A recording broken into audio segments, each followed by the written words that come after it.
manungsa urip saka ayam-ayam iki. Latine kang manunggal dening Gusti Allah kang tunggal. Ya ora sae ilmune wong iku tatkalane mangucap lafaz suci kalimat tauhid. La ilaha illallah Muhammadur Rasulullah. Assalamualaikum.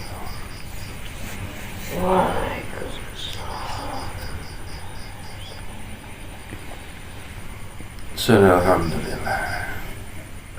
Alhamdulillah. Bertemu kepada Allah, berpisah kepada Allah. Alhamdulillah. Alhamdulillah. Allah, Allah, Allah. La ilaha illallah. Allahu akbar. Allahu akbar. Alhamdulillah. Berdebat dengan kebagusan agama Ibrahim dan Ismail. Alhamdulillah. Alhamdulillah. Bismillahirrahmanirrahim. Allahu akbar. Allahu akbar. Allahu akbar.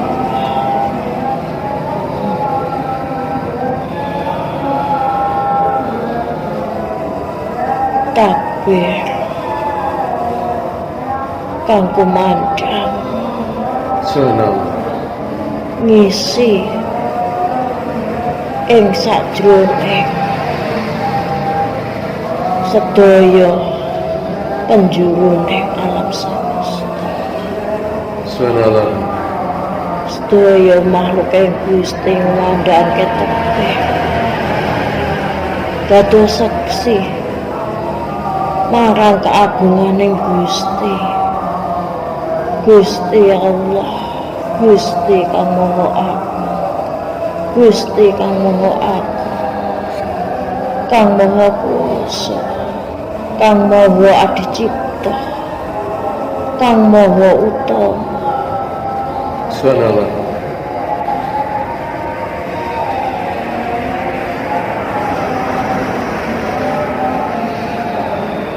Ing dinaning wengi nalikane sedaya saisine alam samesta mandhangke tebih Gusti kang Maha Kuwasa pinaring marang ridhonipun pangestune yaiku mandhap salah sawijine saka kebagusan ing dina yaiku sing dadi saksi peristiwa ananing pengorbananing gedhe, peristiwa gedhe kang senantiasa didadekke piwulan kanggone sedayane umating manungsa. Didadekno pangilih marang ilmu kaikhlasan, ilmu lila marang ing jroning pangurip, ing jroning panguripe sedaya kawulaning Gusti. Salah sawijine kang tumurun yaiku cahya kabecikan kang diarani cahya kaikhlasan, cahya keikhlasan. Punika cahya keikhlasan sapunika ingkang beto marang ing jelone manahe sira sedaya Subhanallah. kang bakal dadi saksine kuncine sira nalika ing ngadepe sira marang Gusti ning sira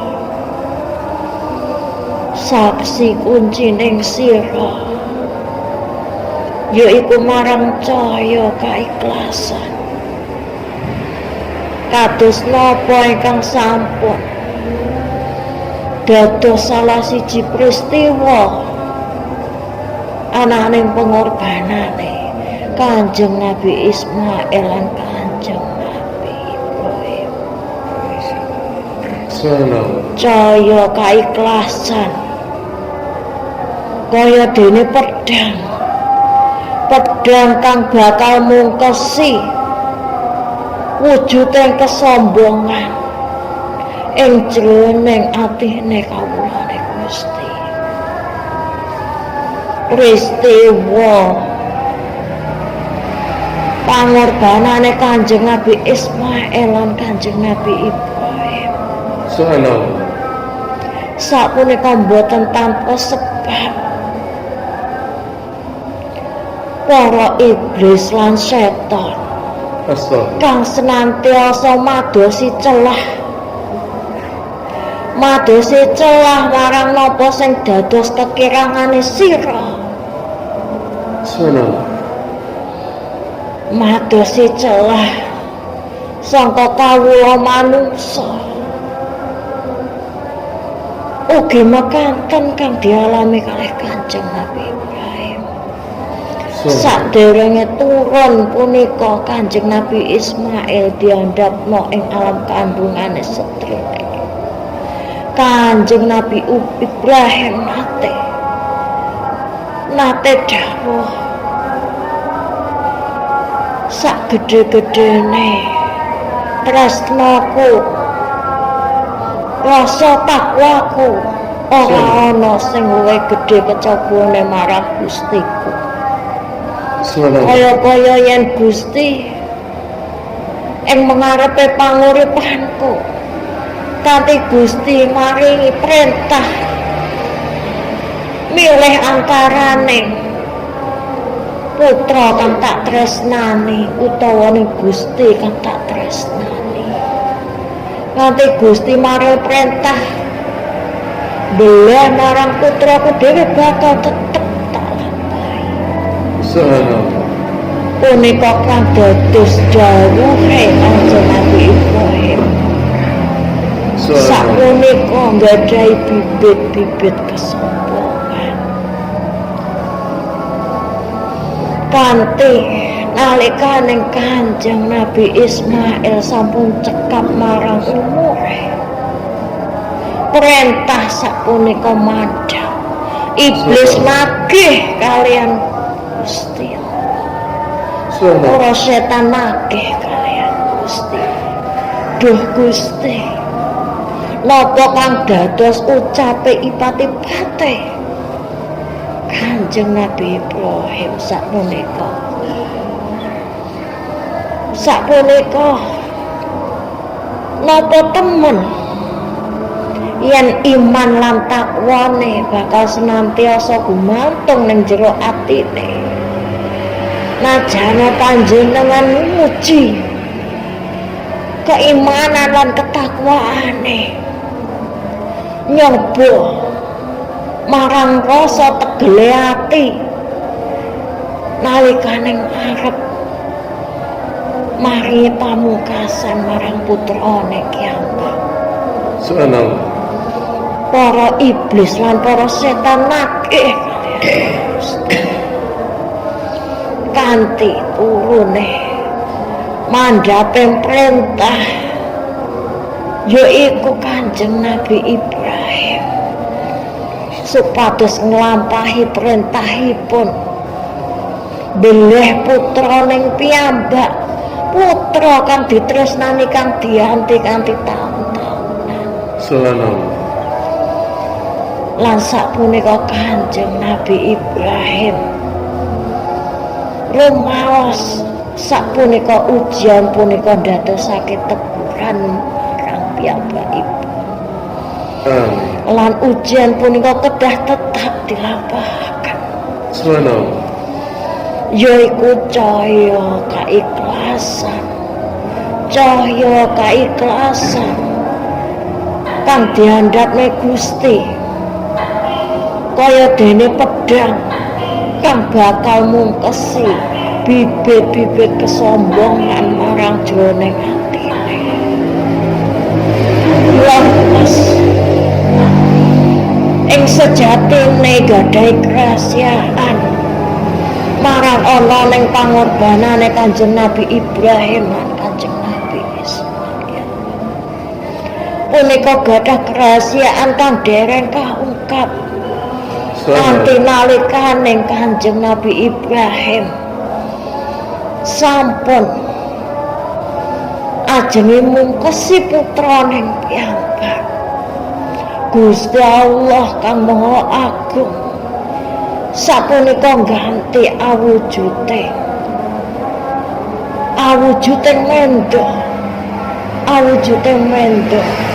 mendo kang ageng sapunika gadhahi kerahasiaan mendo kang tumurun sangkaning langit. Sapunika mendo ingkang sami ingkang nate didadosaken pengorbanan kalian salah sawiji saking putrane Kanjeng Nabi Adam alaihissalam. Nggih punika putrane kang paring asma Hasan. Subhanallah. Kang paring asma Hasan. Subhanallah. Nalika ing dhuwuring gunung sampun maringi pengorbanan masrahke sak becik-becike sangka ning ternake disalap ing inggiling gunung lan uga sapunika dulure ingkang putra nggih punika Qabil ugi maringi pengorbanan nanging pengorbanan kang awon. Subhanallah. Nggih punika hasil sangkaning bumi leres ingkang ditampi sapunika mendone Habil. Subhanallah. Lan mendo punika tetep gesang, tetep urip dipelihara ing dhuwuring langit. Subhanallah. Kanthi dina ingkang sampun dados tinadiripun mendo punika dados ijole sangka rasa keiklasane Kanjeng Nabi Ibrahim lan Kanjeng Nabi Ismail. Subhanallah. Laras cahya kaikhlasan punika ingkang sampun madangi marang atine Kanjeng Nabi Ibrahim, madangi marang atine Kanjeng Nabi Ismail. Mungkesi anane bibit kesombongan marang jroning ati. Sumeleh marang ananing rasa ikhlas, rasa lila amung ngarep marang ridoning Gusti kang Maha Agung. Sapunika cahya kaikhlasan iki gadhahi marang telung tingkatane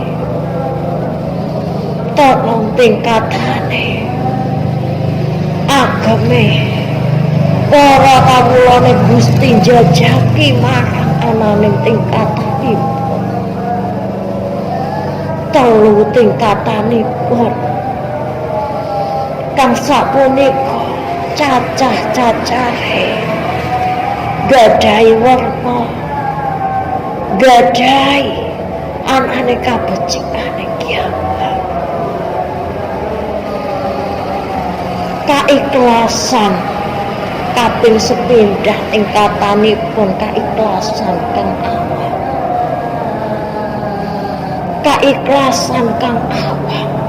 Subhanallah. Kaikhlasan kang awan diarani kaikhlasan kang dasar. Tukule rasa kaikhlasan punika Subhanallah. amarga sangka rasa gedene, rasa jerehe marang sing dadi hukumaning Gusti, kang dadi amurkaning Gusti. Kaikhlasan kang dados kaikhlasan dasar. Subhanallah. Sapunika amargi rasane jerehe kawulane Gusti, yen kanthi njajaki marang maksiat punika bakal dadoske amurkaning Gusti. Kaping kekalihipun Subhanallah. punika diarani kaikhlasan kawas. Subhanallah. Ikhlas kang kawas. Ikhlas kang kawas. Subhanallah. Kang diarani kawas punika linuwih nyedhak kaliyaning Gusti kang Maha. Ikhlas kang kawas. Ikhlas kang kawas punika gadhahi pratandha yen tukule kaikhlasan ing jeroning atine kawulane Gusti. Sapunika amargi arep-arep marang pitulunganing Gusti. Arep-arep marang pitulunganing Gusti ing donya tumekaning akhirat. Subhanallah. Alhamdulillah. Yen wujude keikhlasanipun bakal ndadosake kawujudan kabecikan Amin. ing donya tumekaning akhirat. Amin. Ikhlas kang kawas punika tingkatan kang kaping kalih. Tingkatan kang kaping kalih kang ugi tasih arep-arep kaliyan ganjaraning Gusti. Arep-arep marang ganjaraning Gusti. Percayai yen napa kang dados kabeciane kawulane Gusti bakal pikantuk ganjaran kang ugi luwih gedhe sakaning Gusti kang Maha. Subhanallah. Lan kaping telu sapunika tingkatan ingkang paling inggih, ingkang paling dhuwur saka tingkatan kaikhlasan kawulane Gusti. Punika diarani ikhlas kawas al-kawas. Subhanallah. Ikhlas kawas al-kawas. Ikhlas kawas al-kawas. Ing jerone kaikhlasan kawas al-kawas boten wonten pengarep saklintuning pengarep nggih niku karidananing Gusti. Allah. Kawas al-kawas sampun boten merdulekake kang dados wujuding ganjaran kang dados araning ganjaran. Amargi sedaya sampun dipasrahaken sedayanipun lawan sakjroning rasa ikhlase punika babagan ganjaran, babagan pitulunganing Gusti ing donya tumekaning akhirat. Sapunika amung dados hake Gusti kang bakal dados kang ngatur ing sedayanipun babagan ganjaran lan pitulungan kang dados pengarepe ikhlas kawas al-kawas.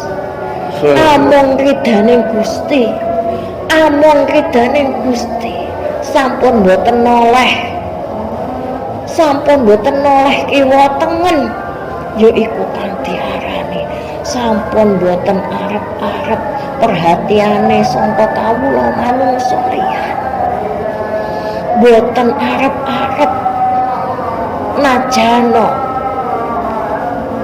digunggung kanthi sunduling langit, najana diasorne kanthi sakwisoring bumi, sapunika sampun boten dados rasa kuwatir ing jerone atine para kawula kang sampun gadhahi tingkatan kawas al-kawas, ikhlas kawas al-kawas. Amin.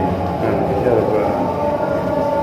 Sangka tingkatan tiga-tiganipun sedaya ning becik boten wonten Gusti maringi peksa marang sedaya kawulane, sedaya miturut marang napa sing dados kemampuane para kawula kang dados kesanggupane para kawula yen saged ikhlas ing dasar punika sumangga, yen saged ikhlas kawas sumangga, yen saged ikhlas kawas al-kawas niku sumangga.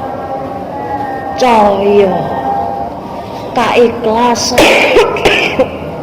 ingkang sampun dipiturunaken Gusti sangka ning gerbang langit, yaiku gerbang langit sapitu ingkang sampun diandhapno kaliyaning Gusti sapunika gigah marang manahe sira sedaya, gigah marang manahe sira sedaya supaya tansah nukune rasa kaikhlasan marang ing jerone atine sira. Amin. Rasa kaikhlasan punika lebihne rasa kuwatir marang ing kauripane sira. Najana ana lampah kang dolim marang kawula liya, punika tetep dilandhesi marang rasa keikhlasanipun. Subhanallah. Ampun maidoni, ampun nyerengeni sangka paningalane sira. Nalikane paningalane sira ningali marang laku kang awon sangkane kawula liyan kang ngantos ndadosake larane ati, cidrane ati. Ampun betuni marang paningalane sira. Kenapa aku kok ningali? Kenapa aku mau ningali? Kanthi iku mau dadi nyidrakno atiku. Subhanallah. Yen kanthi getuni apa sing dadi paningalaning sira, iku wis padha wae sira ngina marang Gusti ning sira kang gadhahi sifat kang maha mirsani.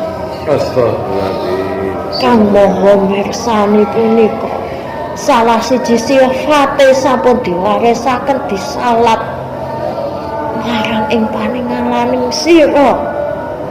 Subhanallah. Ites kangge ning paningalaning sira. Muji marang keagunganing Gusti. Amin. Ampun kantos didadekke rasa getol. Kaya dene pamidhangetaning sira nalikane midhanget babagan kang awon Subhanallah. sangkaning kawula liya kang dolim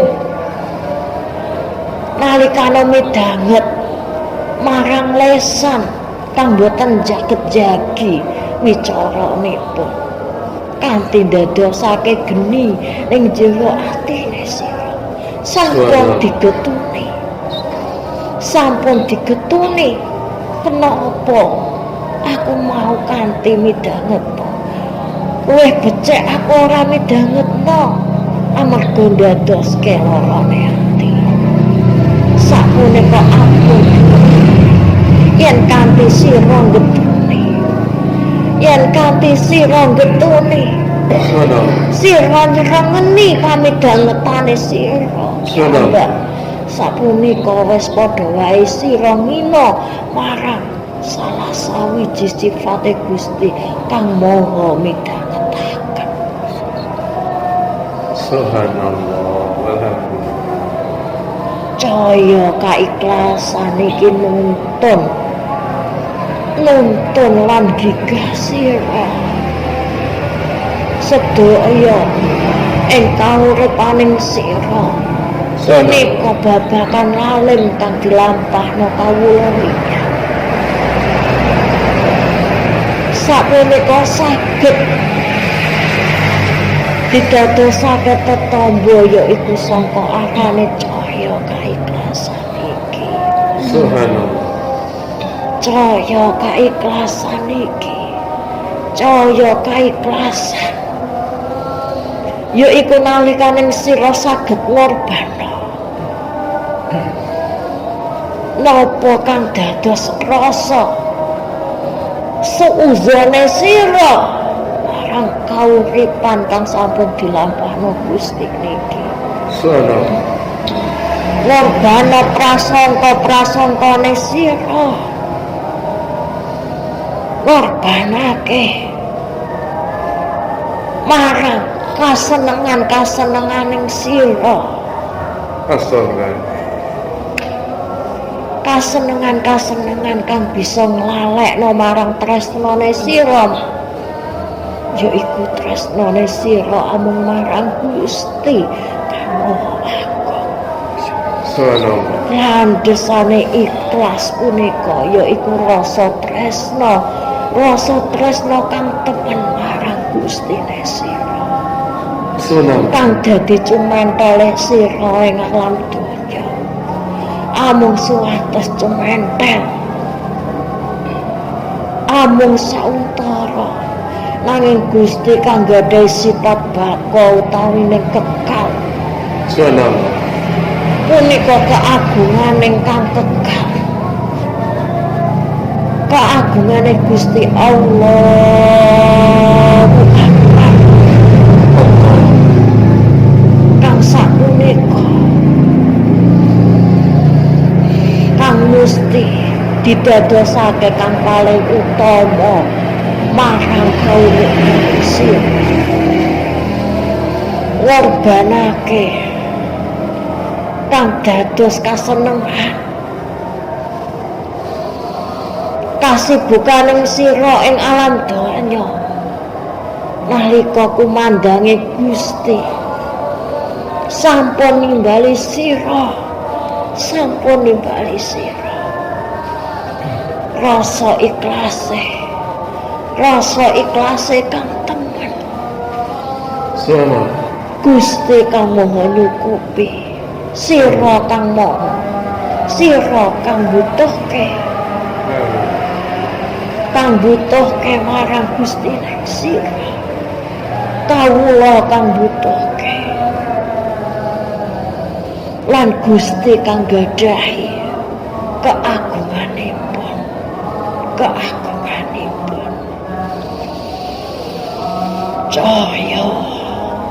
cahya keikhlasanipun, cahya keikhlasan kang sampun diturunaken sangkaning gerbang langit kepitu